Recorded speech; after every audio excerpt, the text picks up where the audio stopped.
திருப்பூரில் ரங்கராஜ் பாண்டே, மணிகண்டன், பழனி, எழிலரசி, கபிலா விசாலாட்சி, ஹேமவர்த்தினி, நாராயண கோவிந்தன் பங்கேற்கும் சாணக்கியாவின் சில் பட்டிமன்றம் ஆகஸ்ட் 8 சனி மாலை 6 மணிக்கு. இடம் காயத்ரி மஹால், காங்கேயம் ரோடு, திருப்பூர். அனைவரும் வருக, அனுமதி இலவசம். டெல்லி ஜந்தர் மந்தர் பகுதியில் நடைபெற்ற போராட்டத்திற்குள் நுழைந்து கலவரத்தை ஏற்படுத்த திட்டமிட்டதாக பாகிஸ்தான் ஆதரவு தீவிரவாதியை மேற்குவங்க சிறப்பு அதிரடிப்படை போலீசார் கைது செய்துள்ளனர்.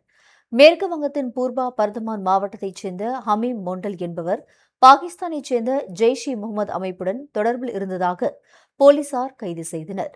தொடர்ந்து அவரிடம் நடத்தப்பட்ட விசாரணையில் டெல்லி ஜந்தர் மந்தர் போராட்டத்தில் போலீஸ் சீருடையில் நுழைந்து பெரும் கலவரத்தை ஏற்படுத்த பாகிஸ்தானில் செயல்படும் சில அமைப்புகள் ஹமீமுக்கு உத்தரவிட்டதாக தகவல் வெளியாகியுள்ளது. மேலும் மேற்கு வங்க முதல்வர் சுவேந்து அதிகாரியின் நடமாட்டத்தை கண்காணித்து பாதுகாப்பு குறைவான நேரங்களில் தாக்குதல் நடத்த சதித்திட்டம் தீட்டப்பட்டதாகவும் போலீசார் கூறியுள்ளனர். இந்நிலையில் இந்த வழக்கில் கைது செய்யப்பட்ட ஹமீம் மொண்டலை 14 நாட்கள் போலீஸ் காவலில் வைத்து விசாரிக்க நீதிமன்றம் உத்தரவிட்டுள்ளது. இதனிடையே ஹமீமுடன் இணைந்து செயல்பட்டதாக கூறப்படும் அவரது காதலி அர்பிதா சர்க்காரை ஜார்க்கண்டில் வைத்து போலீசார் கைது செய்துள்ளனர். அவரின் சமூக வலைதள பதிவுகளை ஆய்வு செய்ததில் பாகிஸ்தானில் செயல்படும் ஒரு குழுவுடன் அவருக்கு தொடர்பு இருந்தது தெரியவந்ததாக போலீசார் தெரிவித்துள்ளனர்.